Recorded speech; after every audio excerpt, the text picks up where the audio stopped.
Hello players, मेरे Facebook में जितने लोग मेरे साथ जुड़े हुए हैं, यूट्यूब में हैं, अपने मेरे एकेडमी के बच्चे हैं, सबको नमस्कार, सत श्री अकाल, आदाब एंड अ बिग हेलो। उम्मीद करता हूं कि जो 2 वीडियोस मैंने अपनी पर्सनल लाइफ के वाइल्ड लाइफ के ऊपर भेजे थे वो स्ट्रेस बस्टर्स हैं।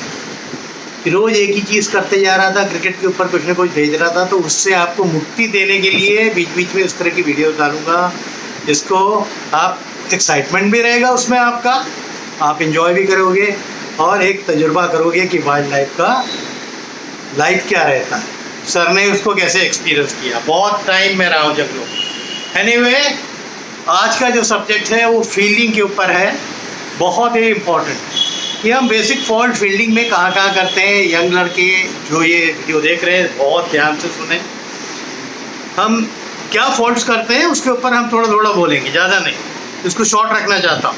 नंबर 1, कभी भी फील्डिंग में आप एक हाथ नहीं लगाएंगे। ऊपर वाले ने 2 हाथ दिए हैं, हमेशा 2 हाथ पे जाइए जहाँ भी जाना है, ठीक है। तो 2 हाथों का इस्तेमाल करेंगे। ये आप जब भी बॉल को कलेक्ट कर रहे हैं, ये जो पाम है ये सॉफ्ट रहे हमेशा, और जैसे ही बॉल आए उंगली से ग्रैब, राइट। पाम स्ट्रॉन्ग, एकदम हार्ड रहना ही नहीं, ये हार्ड रहा तो बॉल बाउंस करेगा, ठीक है।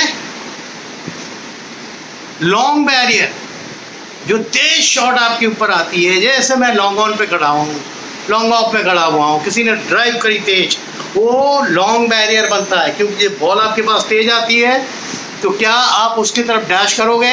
नहीं करोगे, आप उसकी तरफ दौड़ोगे, उसकी लाइन पे आओगे और फिर इंतज़ार करोगे कि जल्दी आए।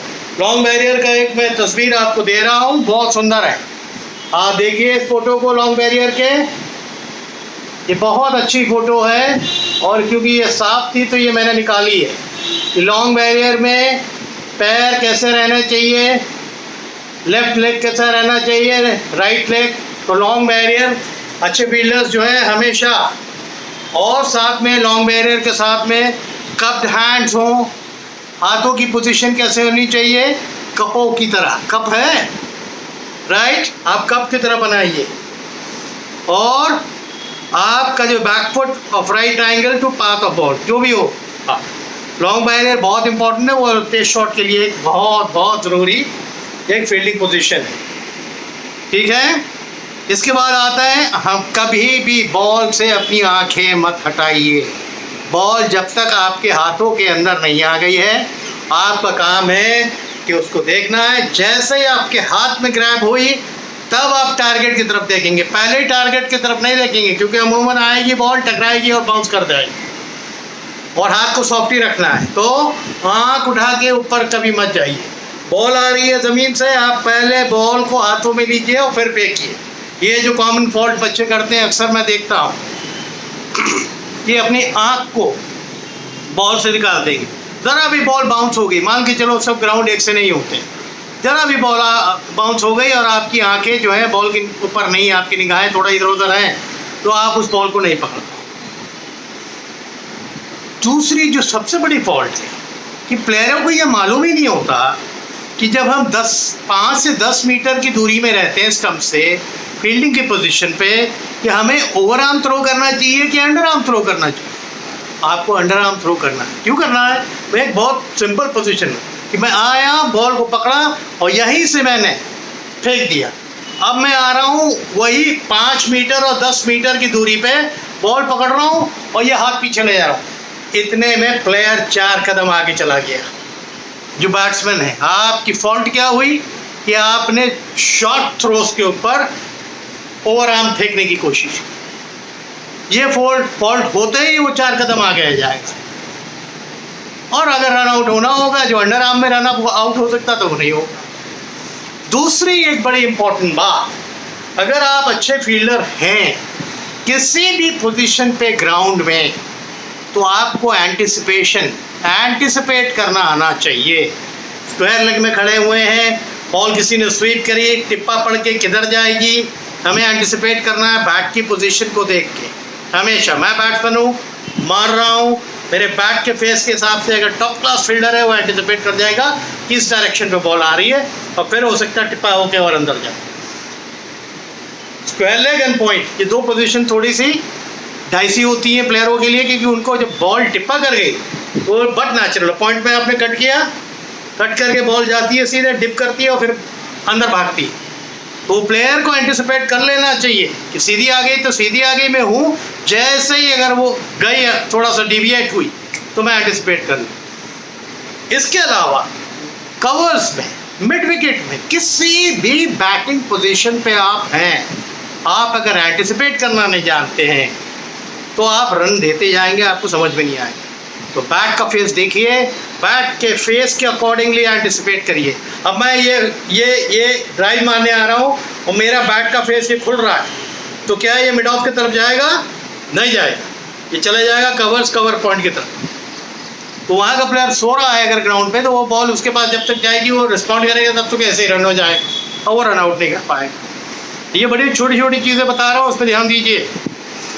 दूसरा, एक्यूरेट थ्रोइंग, ये प्रैक्टिस से आएगा, चाहे वो ओवर आर्म हो चाहे अंडर आर्म हो। एक विकेट पे आप रखिए विकेट कीपर को और वहाँ से आप करिए, कितना मेहनत आप कर सकते हैं ये आपके ऊपर।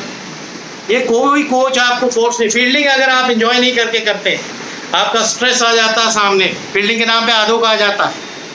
कोई भी है वो बैट्समैन बनता है, बॉलर बोलना चाहता है, फील्डिंग के नाम पे जैसा लगता है पता नहीं बहुत भयंकर चीज़ बोल दी सर ने करने हैं। तो अगर आप देखिए, एक फंडा क्रिकेट का बता रहा हूँ, आप अच्छे बैट्समैन हो ना हो, अच्छे बॉलर हो ना हो, अगर आप अच्छे फील्डर बन गए ना तो हर टीम आपको जो है कि 10 रन 20 रन रोक के दे रहे हो, फील्डिंग में 2-3 ज़बरदस्त कैचेस ले रहे हो, अगर इस तरह के आप फील्डर हो हर टीम आपको ले लेगी। बैट्समैन में तो कंपटीशन होता है, बॉलर में तो कंपटीशन होता है कि कौन फॉर्म पे है उसको रखेंगे, करंट फॉर्म किसकी है उसको रखेंगे। बेटेगा अच्छा फील्डर है जडेजा को देखो यार कहाँ फील्डिंग करता है, कहाँ रख दे उसको, क्या कर दे, उसके नाम पे खौफ है बैट्समैनों को। प्लस उसकी थ्रोइंग देखिए कैसे डंडों पे आती है, ये प्रैक्टिस से आती है। अपने यहाँ जहाँ का वो रहने वाला था ना, वहाँ घंटों घंटों करता था, घंटों। ये जुनून आपके अंदर नहीं होगा तो आप अच्छे खिलाड़ी नहीं हो पाओगे। तो ये जुनून आपको लाना है, ठीक है।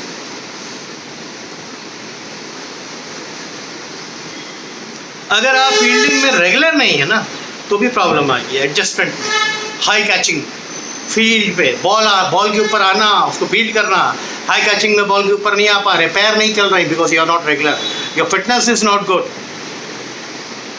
तो भी प्रॉब्लम आई। और हाई कैचेस हमेशा अगर आप ट्रेडिशनल तरीके से ले रहे हैं, एंटिसिपेट कर रहे हैं, जैसे जैसे बॉल आती है हाथ नीचे आता है और आप अपने ठुड्डी के नीचे यहाँ पकड़ते हैं, ये ट्रेडिशनल है।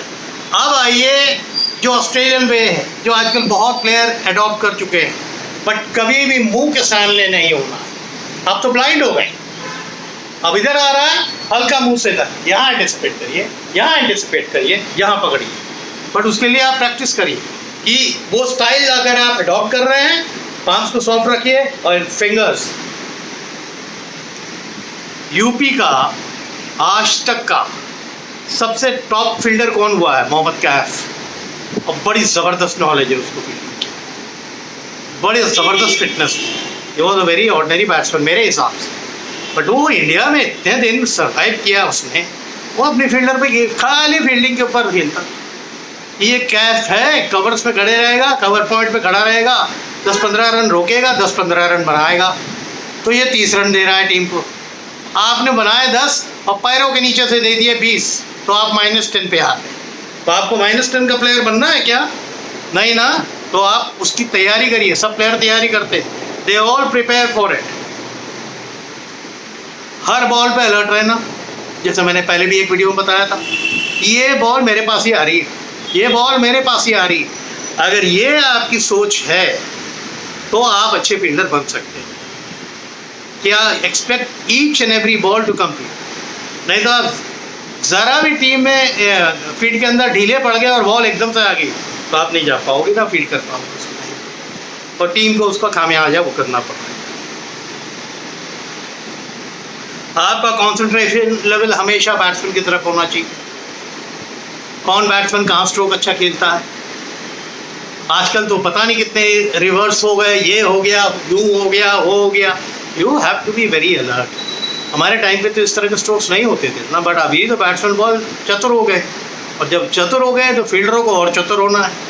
खासकर एंटिसिपेशन की जो मैं बात कर रहा था कि आप उसको एंटिसिपेट कर लीजिए कि ये मार सकता है, ठीक है।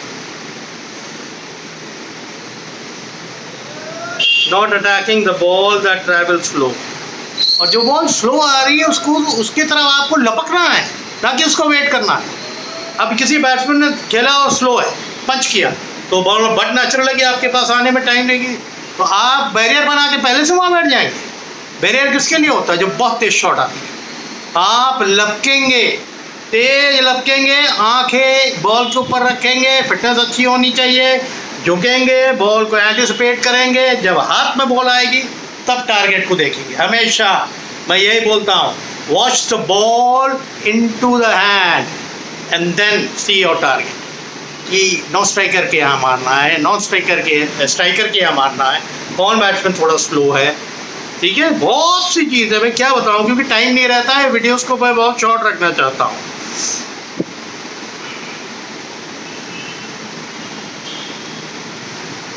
कंसंट्रेशन लेवल हमेशा बहुत हाई रहना चाहिए आपका, और अलर्ट रहिए। हर बॉल आपको, मैंने बोला, एक्सपेक्ट करो। बेसिक यही है। जितनी चीज़ें आज मैंने बताई है, अगर इन्हीं चीज़ों पे आप ध्यान दे दोगे तो एक अच्छे फील्डर हो सकते हो, और नशा पैदा करिए फील्डिंग का। मैंने देखा हुआ है अजरुद्दीन को फील्डिंग करते हुए हैदराबाद में, अकेले माली का लड़का था, फेंकता रहता था, वो फील्डिंग करता, ऐसा ही इतना बड़ा फील्डर नहीं बन गया वो। जितने तगड़े फील्डर इंडिया की टीम में है ना, उनके अंदर एक जुनून होता है कि जल्दी पहुंच जाए, वार्म अप कर लें, और एक लड़का ले ले और फटाफट उससे बोले कि मेरे को दोनों तरफ फील्डिंग कराओ, कैचिंग कराओ, तब आप अच्छे फील्डर, अच्छे कैचर बनते हैं। तो अगर आपको भी बनना है तो आप ये सब चीज़ें पैदा करिए अपने अंदर। कोई आपको फोर्स नहीं कर सकता है, आपको पैदा करनी है सोच से पैदा करिए, ठीक है। तो आज ये फील्डिंग के ऊपर थोड़ी टिप्स दी है, फिर बैटिंग पे दूंगा कि ये कॉमन फॉल्ट कैसे होते हैं, कितना बोलूँ मैं। बहुत सी चीज़ें हैं, धीरे धीरे रोटेट करेंगे। कभी कभी आपको लगता होगा कि ये चीज़ सर बोल चुके होंगे पहले, है क्रिकेट ऐसे ही गेम, कुछ चीज़ें वो रिपीटेड उसमें आती हैं, आना भी चाहिए, ताकि आपको याद आ जाए, हाँ बोला था, ये हमने अप्लाई नहीं किया, अप्लाई करिए, ठीक है। इन बिटवीन कुछ आपके वीडियोस डालता रहूँगा इन बिटवीन, जैसा भी मैंने बोला था, ये स्ट्रेस बस्टर्स जो जंगल लाइफ की वीडियोस है वो डालूंगा। वो क्रिकेटर्स के अलावा भी बहुत से लोगों को पसंद आ रहा, मैंने देखा, क्योंकि वो फेसबुक पे भी डाला हुआ है मेरे, तो बहुत उसके वो आया है, फेसबुक में अप्रिसिएशन आया, तो वो सब मेरी पर्सनल लाइफ के ऊपर है, ठीक है। तो आज के लिए इतना ही करते हैं, तो आप लोग बहुत सेफ रखिए। हालांकि यहाँ लॉक हो गया है 5 डेज़, हमारे यहाँ भी ऑफिस खुल गया है। 1 तारीख से जो नए एडमिशन्स हैं वो स्टार्ट हो जाएंगे, ठीक है। जो भी बच्चे आएंगे उनको मैं एक चीज़ बता दूं, नंबर 1 कोविड टेस्ट उनका होना चाहिए, और उसकी रिपोर्ट आएगी, साथ ब्लड ग्रुप है उसकी रिपोर्ट आएगी। एज सर्टिफिकेट, आपका आधार कार्ड मान्य नहीं होगा, स्कूल का जो सर्टिफिकेट होगा उसको मानूंगा। आधार में बच्चे अपनी एज बढ़वा के एक नया आधार बना देते हैं, बाद में मेडिकल में सब फेल हो जाते हैं, साल बर्बाद कर देते हैं, वो काम आप मत करिए, ठीक है ना। जितने ईमानदारी से काम करेंगे ना, उतना आपको बेनिफिट मिलेगा किसी भी गेम में। आज के लिए इतना ही कह रहा हूँ, अपने आप को सेफ रखिए, ठीक है। और